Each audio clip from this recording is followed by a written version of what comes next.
히브리 사람의 지혜를 모은 탈무드에 나오는 이야기입니다. 어떤 사람이 무려 3년 동안 하나님 앞에 간절하게 기도를 했습니다. 그랬더니 하나님께서 이 사람의 기도에 감동을 받으셔서 그에게 이렇게 말씀을 하셨습니다. 네가 그렇게 한 3년 동안이나 정성을 다해서 기도하니 정말 대단하다. 그런데 네가 도대체 구하는 바가 뭔지 너무 산만하고 복잡해서 정확하게 무엇을 구하는지 모르겠다. 그러니까 이제부터 잘 생각해서 대답을 해라. 내가 너에게 3가지 소원을 들어줄 테니까 3가지 분명한 소원을 나에게 이야기하도록 해라. 그러셨다는 것입니다. 그래서 이 사람이 많이 생각을 하다가 항상 마음속에 두었던 소원을 하나님 앞에 말씀을 드렸습니다. 하나님, 모든 사람으로부터 제가 사랑을 받게 해주세요. 그저 사랑받는 사람이 되기를 원합니다. 그래서 하나님께서 그 소원을 이루어 주셨는데 그 소원을 이루어 주시자마자 이 사람 주위에 있는 모든 사람이 이 사람을 붙들고 사랑한다고 이야기하기를 시작합니다.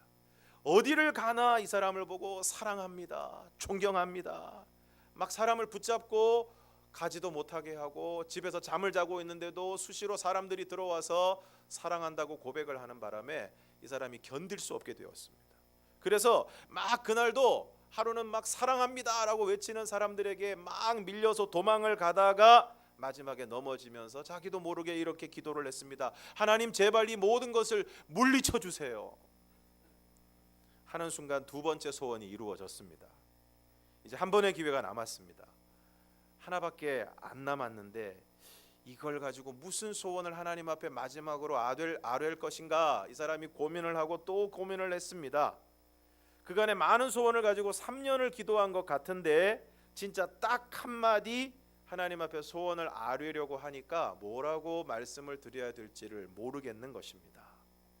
그래서 마침내 하나님 앞에 이렇게 기도를 했습니다. 하나님, 뭐라고 기도해야 될지 가르쳐 주세요. 그랬더니 하나님께서 이렇게 응답을 하셨습니다. 내가 너라면 나는 지혜를 구하겠다. 입장을 바꾸어 나는 솔로몬처럼 지혜를 구하겠다. 여기서 지혜라는 말은 히브리 말로 레브 슈메츠라는 말입니다. 이것을 직역하면 듣는 마음, hearing heart. 우리가 잘 알고 있는 것처럼 솔로몬 왕이 되고 1천 번제를 드리게 되는데 1천 번제를 드리고 난 다음에 하나님이 꿈에 나타나셔서 무엇을 구하느냐, 내가 그것을 주겠다라고 했을 때 듣는 마음을 주십시오. 백성들의 마음을, 백성들의 소리를 듣는 마음을 저에게 주십시오라고 했던 바로 그 지혜입니다. 예수님께서 복음을 전하시고 설교를 하신 다음에도 설교 마지막 부분에 이런 말씀을 하신 경우가 있습니다. 말씀을 마치시고 들을 귀 있는 자는 들을지어다. 무슨 말씀입니까? 똑같은 말씀을 들어도 들을 귀가 있는 사람은 듣고 들을 귀가 없는 사람은 듣지 못한다는 것입니다. 그래서 저는 오늘 저와 여러분에게 듣는 마음이 있기를 바랍니다. 그리고 오늘 저와 여러분에게 들을 귀가 열리어지기를 주님의 이름으로 축원합니다. 오늘 바울과 바나바가 루스드라와 더베 지역으로 가서 복음을 전하는데 이 루스드라라는 곳에 발을 쓰지 못하는 한 사람이 앉아 있었는데 오늘 말씀을 보면 나면서 걷지 못하게 되어 한 번도 걸어본 적이 없는 사람이라고 소개하고 있습니다. 여기서 나면서 걷지 못하게 되어 한 번도 걸어본 적이 없다는 말씀의 의미는 무엇이겠습니까? 이 사람은 걸을 가능성이 없다는 것입니다. 나면서부터 걷지 못했습니다. 앉아서 생활을 하게 되었습니다. 일어서 본 적도 없습니다.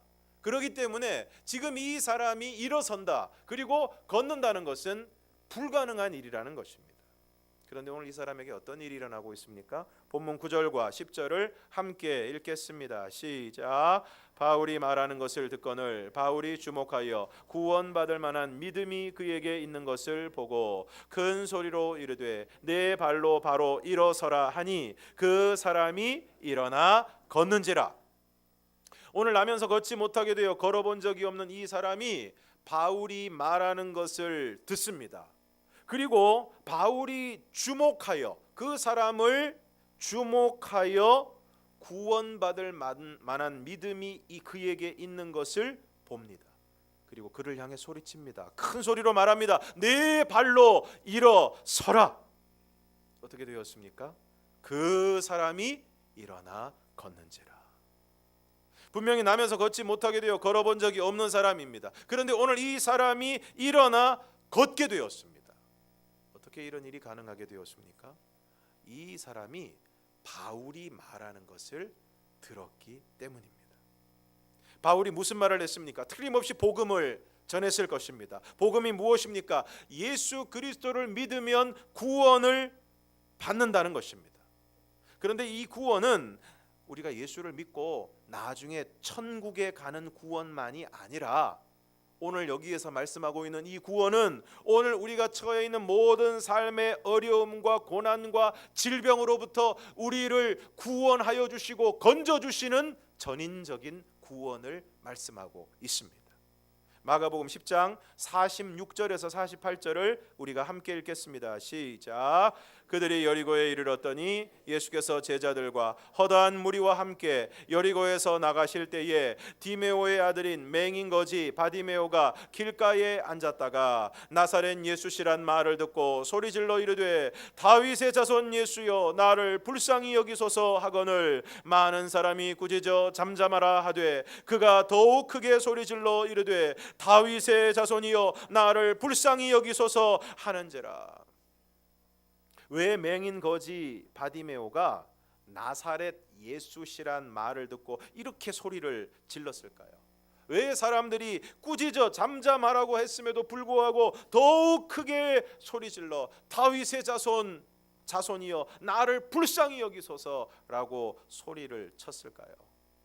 그것은 예수님이 병자를 고치셨다는 이야기를 들었기 때문입니다. 예수님이 병자를 고쳐주셨다는 이야기를 들었습니다. 그래서 예수님이라면 나의 병도 고쳐주실 것이라는 믿음이 있었기 때문입니다. 그런데 바로 그 예수님께서 자신의 앞을 지나가신다는 이야기를 듣고 정신없이 소리를 지른 것입니다.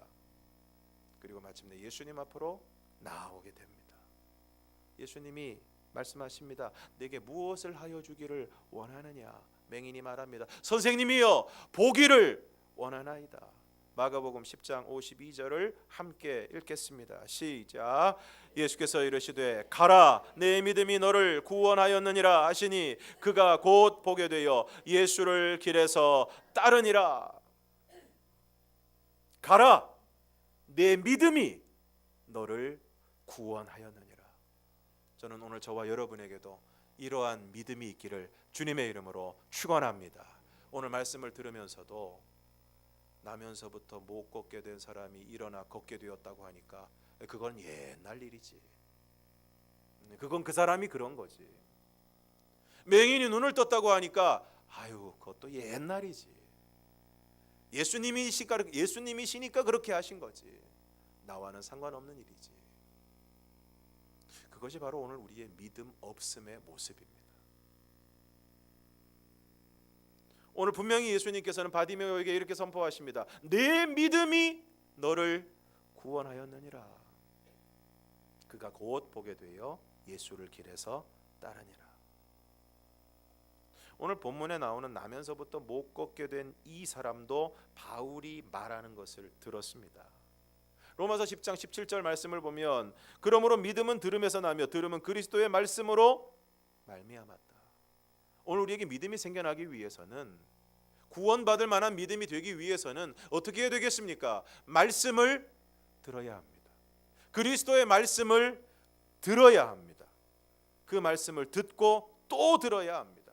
그리고 무엇보다 그 말씀을 하나님의 말씀으로 받아야 합니다. 데살로니가전서 2장 13절을 함께 읽겠습니다. 시작.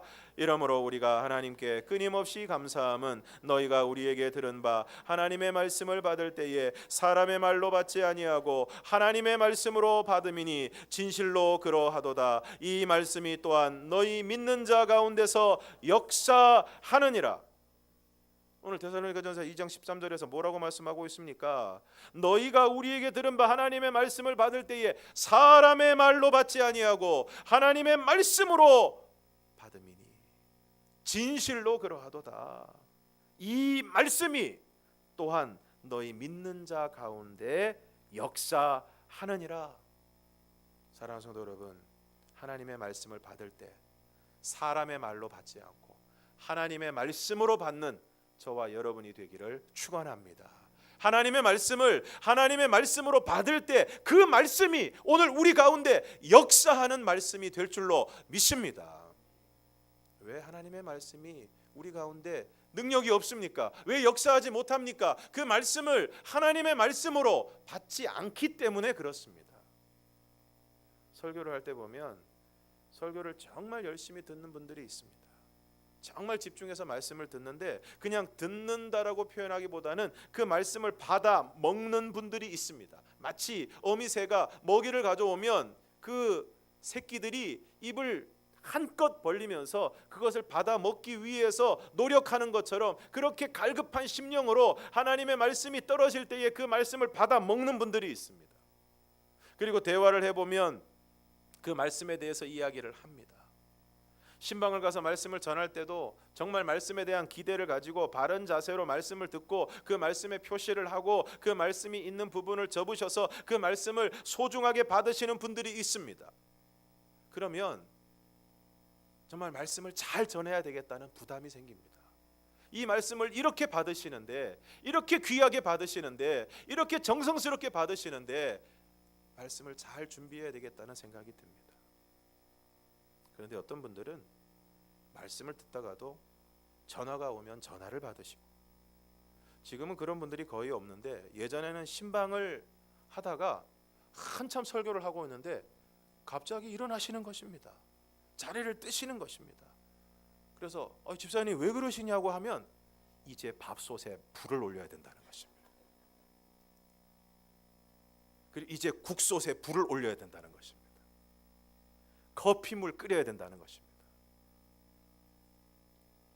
오늘 나면서부터 걷지 못하게 된 이 사람은 사도 바울의 말을 들을 때 어땠을까요? 한눈 팔지 않았을 것입니다.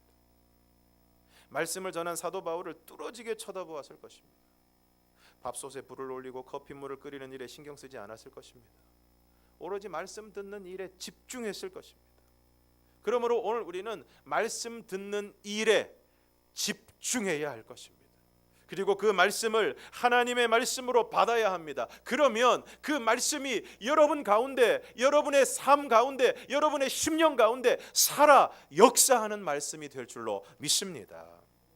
그래서 바울이 그 사람을 주목하여 보았을 때 그 사람에게 구원받을 만한 믿음이 있는 것을 보았습니다. 왜 바울이 그 많은 사람들 가운데 그 사람을 주목하게 되었겠습니까? 우리 상식적으로 생각해 볼 때 딱 봐도 말씀을 너무너무 열심히 듣고 있었기 때문입니다. 아마 눈이 반짝반짝했을 것입니다. 정말 그 사도 바울을 뚫어지게 쳐다보는 그 모습, 노래 중에도 그런 게 있죠. 눈빛만 봐도 알 수 있잖아. 정말 그 사람의 눈빛만 보아도 그 사람이 얼마나 간절한 심령, 얼마나 간절한 마음을 가지고 말씀을 받고 있는지 사도 바울이 그 사람을 주목하지 않을 수가 없었습니다. 그리고 그 사람을 주목하게 되었을 때 그에게 믿음이 있다는 것을, 구원받을 만한 믿음이 있다는 것을 직감했을 것입니다. 이것은 물론 사도 바울의 영적인 감각이 탁월해서 그것을 알 수 있었다고 이야기할 수도 있지만, 오늘 이 사람의 믿음이 다른 사람에게 보여질 정도로 충만한 믿음이었다, 아주 강렬한 믿음이었다라는 것을 우리가 알 수 있습니다. 저는 오늘 저와 여러분에게 이러한 믿음이 있기를 바랍니다. 조금 믿다가 포기하는 믿음이 아니라, 늘 왔다 갔다 하는 믿음이 아니라, 긴가민가 하는 믿음이 아니라 정말 구원받을 만한 믿음이 오늘 저와 여러분에게 있기를 주님의 이름으로 축원합니다. 어떤 삶의 상황에서도 주님이 하시면 하실 수 있다는 믿음을 가지고 그 믿음으로 오늘 우리의 삶 가운데 하나님이 역사하시고 하나님이 이루시는 기적과 역사를 경험하는 저와 여러분이 되기를 주님의 이름으로 축원합니다. 이제 사도 바울이 큰 소리로 말합니다. 네 발로 일어서라. 그 사람이 일어나 걷게 되었습니다. 오늘 주저앉아 계신 분들이 계십니까? 힘이 빠진 분들이 계십니까? 지쳐 있는 분들이 계십니까? 내 발로 일어서라 하는 사도 바울을 통하여 주님이 우리에게 하시는 말씀을 듣고 오늘 저와 여러분이 일어나게 되기를 주님의 이름으로 축원합니다. 특별히 병상 가운데 있는 성도들이 또 우리 가족들이 일어나 걷게 되는 은혜가 있기를 바랍니다. 이런저런 이유로 낙심하고 절망하고 있는 이들이 일어나 걷게 되는 은혜가 있기를 주님의 이름으로 축원합니다. 말씀드린 것처럼 나면서 걷지 못하게 되어 걸어본 적이 없다는 것은 내 힘으로는 도저히 일어날 수도 걸을 수도 없다는 것입니다. 그러나 말씀을 들으므로 오늘 우리에게 구원받을 만한 믿음이 있을 때 그 믿음을 통하여 하나님의 능력이 나타나고 그 능력으로 오늘 저와 여러분도 걸어가게 될 줄로 믿습니다. 그런데 이렇게 나면서 걷지 못하게 된 이 사람이 일어나 걷는 것을 보고 사람들이 어떻게 합니까? 11절에서 13절을 함께 읽겠습니다. 시작. 무리가 바울이 한 일을 보고 루가오니아 방언으로 소리질러 이르되 신들이 사람의 형상으로 우리 가운데 내려오셨다 하여 바나바는 제우스라 하고 바울은 그 중에 말하는 자이므로 헤르메스라 하더라. 시외 제우스 신당의 제사장이 소와 화환들을 가지고 대문 앞에 와서 무리와 함께 제사하고자 하니. 무리가 바울이 한 일을 보고 지금 어떻게 하고 있습니까? 신들이 사람의 형상으로 우리 가운데 내려오셨다 라고 이야기하면서 바나바는 제우스라고 하고, 제우스는 헬라 신화에 나오는 신 중의 신이죠.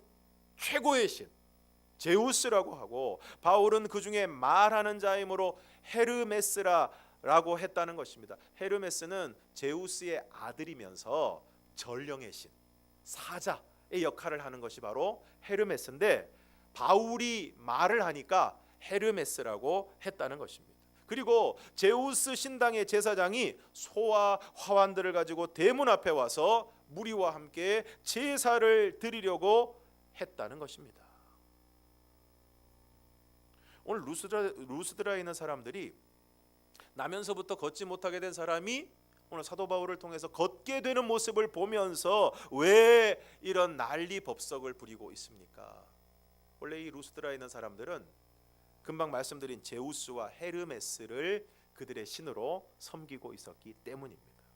또 이 지역에는 홍수설화라는 것이 있는데 이 홍수설화에 의하면 앞서 말씀드린 헬라의 신인 제우스와 헤르메스가 이 지역을 방문하게 되었는데 그 지역에 빌레몬과 바우시스라는 가난한 부부만이 이 두 신을 환영하고 다른 사람들은 배척을 했는데 분노한 제우스와 헤르메스가 이 가난한 부부 이 두 사람만 남겨두고 나머지는 다 홍수로 멸망을 시켰다는 것입니다. 그래서 루스드라에 있는 대부분의 사람들은 제우스와 헤르메스를 섬기고 있으면서 그들에 대한 두려움을 가지고 있었는데 바울과 바나바가 그들 가운데 나타나서 걷지 못하는 사람들을 일으키는 기적을 행했을 때, 야, 신들이 다시 한번 우리들에게 내려왔구나. 이번에는 잘 모셔야 된다.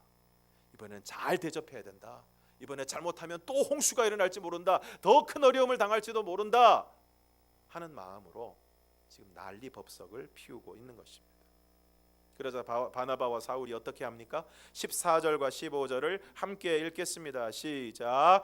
두 사도 바나바와 바울이 듣고 옷을 찢고 무리 가운데 뛰어들어가서 소리질러 이르되 여러분이여 어찌하여 이러한 일을 하느냐? 우리도 여러분과 같은 성정을 가진 사람이라. 여러분에게 복음을 전하는 것은 이런 헛된 일을 버리고 천지와 바다와 그 가운데 만물을 지으시고 살아계신 하나님께로 돌아오게 함이라.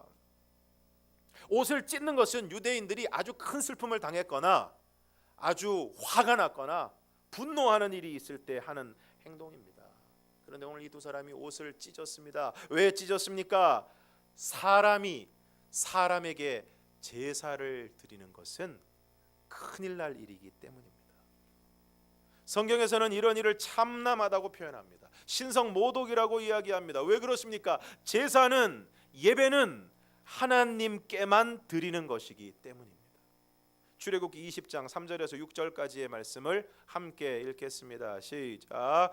너는 나 외에는 다른 신들을 내게 두지 말라. 너를 위하여 새긴 우상을 만들지 말고 또 위로 하늘에 있는 것이나 아래로 땅에 있는 것이나 땅 아래 물속에 있는 것에 어떤 형상도 만들지 말며 그것들에게 절하지 말며 그것들을 섬기지 말라. 나 내 하나님 여호와는 질투하는 하나님인즉 나를 미워하는 자의 죄를 갚되 아버지로부터 아들에게로 3, 4대까지 이르게 하거니와 나를 사랑하고 내 계명을 지키는 자에게는 1000대까지 은혜를 베푸느니라. 출애굽기 20장은 하나님이 이스라엘 백성들에게 10계명, 하나님의 백성들이 지켜야 될 법 가운데서도 가장 근간이 되고 중요한 10계명을 주시는 장면인데, 그 10계명의 첫 번째는 너는 나 외에 다른 신을 내게 두지 말라. 그리고 두 번째로 너를 위하여 새긴 우상을 만들지 말고 또 위로 하늘에 있는 것이나 아래로 땅에 있는 것이나 땅 아래 물속에 있는 것에 어떤 형상도 만들지 말며, 그러니까 어떤 형상도 만들면 안 됩니다.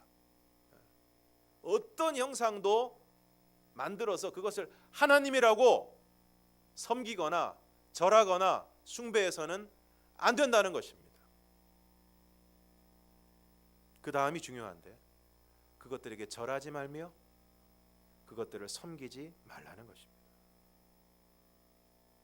그러시면서 내 하나님 여호와는 질투하는 하나님인즉, 여기서 질투한다는 말은 맹렬하게 분노하신다는 뜻이고, 나를 미워하는 자의 죄를 갚되, 여기서 하나님을 미워하는 자는 하나님을 하나님으로 인정하지 않고 하나님을 거역하고 하나님에게 합당한 영광을 돌리지 않고 오히려 하나님 이외의 것에게 하나님처럼 영광을 돌리는 것을 의미하는 것인데, 이러한 자들의 죄를 갚되 아버지로부터 아들에게로 3, 4대까지 이르게 한다는 것입니다. 이 말씀을 통해서 오늘 우리는 바나바와 바울이 왜 옷을 찢었는지 이해할 수 있습니다. 이처럼 오직 하나님만을 섬기는 이 두 사람에게, 그리고 하나님 이외의 것에 절하거나 그것을 섬기는 것이 얼마나 하나님의 진노를 일으키는 일인가를 너무나도 잘 알고 있는 이 두 사람에게, 자신들에게, 사람인 자신들에게 제사를 드리는 행위는 도저히 용납할 수 없는 하나님의 진노를 사는 무서운 일임을 너무나도 잘 알고 있었기 때문입니다. 그러면서 그들에게 말합니다. 15절에서 17절을 함께 읽겠습니다. 시작. 이르되 여러분이여 어찌하여 이러한 일을 하느냐? 우리도 여러분과 같은 성정을 가진 사람이라. 여러분에게 복음을 전하는 것은 이런 헛된 일을 버리고 천지와 바다와 그 가운데 만물을 지으시고 살아계신 하나님께로 돌아오게 함이라. 하나님이 지나간 세대에는 모든 민족으로 자기들의 길들을 가게 방임하셨으나 그러나 자기를 증언하지 아니하신 것이 아니니 곧 여러분에게 하늘로부터 비를 내리시며 결실기를 주시는 선한 일을 하사 음식과 기쁨으로 여러분의 마음에 만족하게 하셨느니라 하고, 옷을 찢으며 그들 가운데 들어간 바울이 말합니다. 여러분이 어찌하여 이런 일을 하느냐? 우리는 여러분과 같은 성정을 가진 사람이라. 웬만한 사람 같으면, 자신을 통해서 큰 역사나 기적이 이루어지면 나면서부터 걷지 못하는 사람을 벌떡 일으켰다든가, 눈을 번쩍 뜨게 했다든가, 그 순간에 병을 확 낫게 했다든가, 그런 일들이 이루어지면 사람들의 칭찬과 찬사를 받는 것을 원했을 것입니다. 부추기지는 않더라도 그렇다고 그러지 말라고 말리지는 않았을 것입니다. 너무 드러내지 않고 은근히 그것을 즐기면서 속으로 기뻐했을 것입니다. 그러나 바울과 바나바는 그렇지 않았습니다. 그들은 분명히 말합니다. 우리도 여러분과 같은 성정을 가진 사람이라. 그렇습니다, 여러분. 오늘 우리는 사람입니다. 아무리 대단한 것 같아도, 아무리 큰 일을 했다고 해도 오늘 우리는 사람입니다. 그래서 방송에서 최고의 자리에 오르거나 어떤 분야에서 실력이 대단한 사람에게 무슨 느님이라고 부르거나 그 이름 앞에 신이라는 뜻의 영어 갓을 붙여서 말하는 것을 들으면 마음이 아픕니다. 오직 하나님만이 신이시고 우리는 인간입니다. 아무리 예뻐도 여신이 아닙니다. 아름다운 인간일 뿐입니다. 그래서 오늘 바울과 바나바는 자신들이 똑같은 인간임을 천명합니다. 그리고 말합니다. 여러분에게 복음을 전하는 것은 이런 헛된 일을 버리고, 우리가 분명히 알아야 할 것은 하나님 이외의 그 어떤 대상을 제사하고 예배하는 것은 모두 헛된 일이라는 것입니다. 이전에도 말씀드린 것처럼 양평에 가면 두물머리라는 곳이 있습니다. 남한강과 북한강 두 물이 만나는 머리라고 해서 두물머리라고 부르는데, 이곳에 가면 아주 오래된 느티나무 한 그루가 있습니다. 그런데 오래전부터 이 남한강과 북한강이 만나는 지점에 있는, 그리고 바로 그곳에 있는 느티나무는 이 무속인들에게 아주 영험한 나무로 알려져 있습니다. 지금은 그렇지 않지만 제가 대학생이었을 때만 해도 가면 전국에서 온 무당들이 거기다가 빨간 줄, 노란 줄, 파란 줄 막 쳐놓고 거기다가 막걸리를 부으면서 거기서 그냥 뛰고 제사를 드리고 손바닥을 비비는 모습을 쉽게 볼 수 있었습니다. 그런데 이렇게 그 나무를 이렇게 보면 나무가 속이 비어 있습니다. 왜 비어 있는지 아십니까? 느티나무 입장에서 보면 앞에 와서 아무리 줄을 치고 막걸리를 붓고 뛰어다녀도 느티나무는 자기는 해줄 게 하나도 없는데, 뭘 해줄 수가 없는데 맨날 와서 줄 치고 소리 지르고 이러니까 속이 썩어서 그렇게 된 것입니다. 그러므로 있지도 않은 신에게 제사를 드리는 것은 헛된 일입니다. 아무것도 해줄 수 없는 나무와 돌에게 정성을 드리는 것도 헛된 일입니다. 그래서 오늘 사도 바울은 분명하게 말합니다. 여러분에게 복음을 전하는 것은 이런 헛된 일을 버리고 천지와 바다와 그 가운데 만물을 지으시고 살아계신 하나님께로 돌아오게 함이라. 왜 복음을 전해야 합니까? 예수 그리스도를 믿음으로 구원을 얻는다는 복음을 왜 전해야 합니까? 이 복음을 듣고 예수를 믿어서 죄 사함을 받고, 그래서 죄 때문에 단절되었던 하나님과의 관계를 회복하고, 그래서 천지와 바다와 그 가운데 만물을 지으시고 살아 계신 하나님께로 돌아오게 하기 위함입니다. 여기서 우리가 분명히 알아야 할 것이 있습니다. 천지와 바다와 그 가운데 만물을 지으신 분이 하나님이시라는 것입니다. 그러므로 하나님께서 모든 만물의 창조주이시고 또한 주인이십니다. 그리고 살아계신 하나님이십니다. 예레미야 10장 14절에서 15절을 함께 읽겠습니다. 시작. 사람마다 어리석고 무식하도다. 은장이마다 자기의 조각한 신상으로 말미암아 수치를 당하나니 이는 그가 부어 만든 우상은 거짓 것이요 그 속에 생기가 없음이라. 그것들은 헛것이요 망령되이 만든 것인즉 징벌하실 때에 멸망할 것이나. 오늘 예레미야 10장 14절과 15절은 우상의 특징에 대해서 이야기해 주고 있습니다. 우상은 어떤 특징을 가지고 있습니까? 거짓 것이고 헛것이고 그 속에 생기가 없다. 생기가 없다는 얘기가 무슨 뜻입니까? 생명이 없다는 것입니다. 우상은 생명이 없습니다. 죽은 것입니다. 아니, 처음부터 없는 것입니다. 그러면서 예레미야 10장 10절에서 이렇게 말씀하고 있습니다. 예레미야 10장 10절 함께 읽겠습니다. 시작. 오직 여호와는 참 하나님이시요 살아계신 하나님이시요 영원한 왕이시라. 할렐루야. 오늘 저와 여러분이 이 말씀을 분명하게 믿으시기를 바랍니다. 오직 여호와는 참 하나님이시요 살아계신 하나님이시요 영원한 왕이신 줄 믿습니다. 그래서 우리의 기도를 들으십니다. 기도를 들으시고 응답하실 분은 오직 하나님 한 분뿐입니다.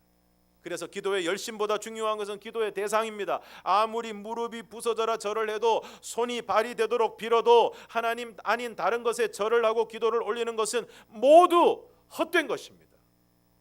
본문 16절 17절을 함께 읽겠습니다. 시작. 하나님이 지나간 세대에는 모든 민족으로 자기들의 길들을 가게 방임하셨으나 그러나 자기를 증언하지 아니하신 것이 아니니 곧 여러분에게 하늘로부터 비를 내리시며 결실기를 주시는 선한 일을 하사 음식과 기쁨으로 여러분의 마음에 만족하게 하셨느니라 하고 17절에 중요한 말씀이 있습니다. 하나님이 자기를 증언하셨다는 것입니다. 무엇을 통해서 증언하셨습니까? 곧 여러분에게 하늘로부터 비를 내리시며 결실기를 주시는 선한 일을 하사 곧 여러분에게 음식과 기쁨으로 여러분의 마음에 만족하게 하셨다는 것입니다. 지난 장례 때 그리고 추석에 오가면서 보니까 벌써 논의 색깔이 누렇게 변해 있습니다. 사과나무에 빨간 사과가 달려 있습니다. 그래서 그런데 하늘로부터 비를 내리시고 결실기를 주시는 선한 일을 하시는 분이 누구이십니까? 그리고 지난 추석 전에 제일시장에 가니까 떡집마다 난리가 났습니다. 그렇게 많은 송편은 처음 봤습니다. 그리고 제일시장에 그렇게 사람이 많은 것도 처음 보았습니다. 왜 이렇게 사람이 많은가? 알고 봤더니 그날 대형마트가 문 닫는 날이라 사람들이 전부 시장으로 왔다는 것입니다. 떡집마다 형형색색의 송편을 산더미 같이 쌓아놓고 또 그 주변에 수많은 사람들이 줄을 서서 떡을 사는 모습을 보니까 왠지 마음이 기쁘고 뿌듯했습니다. 송편을 주신 분이 누구십니까? 형형색색의 전을 주신 분이 누구십니까? 고기를 주시고 과일을 주시고 우리에게 먹을 것을 주신 분이 누구이십니까? 천지와 바다와 그 가운데 만물을 지으시고 살아계셔서 하늘로부터 비를 내리시고 열매를 맺게 하시는 하나님이신 줄로 믿습니다. 벼에 이삭이 달려있는 모습을 보면 얼마나 신기하고 아름다운지 모릅니다.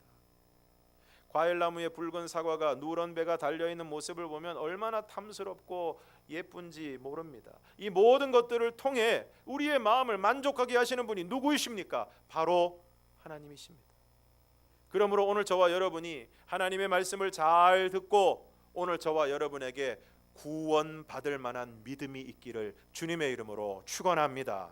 이 구원은 천국에 가는 것뿐만 아니라 오늘 우리의 모든 삶의 자리에서 하나님이 행하시는 구원의 역사를 경험하는 전인적인 구원입니다. 저는 특별히 병상에 있는 환우들에게 이러한 구원의 역사가 있기를 바라고 삶의 여러 가지 고난과 어려움 가운데 있는 이들에게 우리 하나님께서 우리에게 구원받을 만한 믿음이 있는 것을 보시고 그 모든 것으로부터 우리를 건져주시는 구원의 역사가 있기를 주님의 이름으로 축원합니다.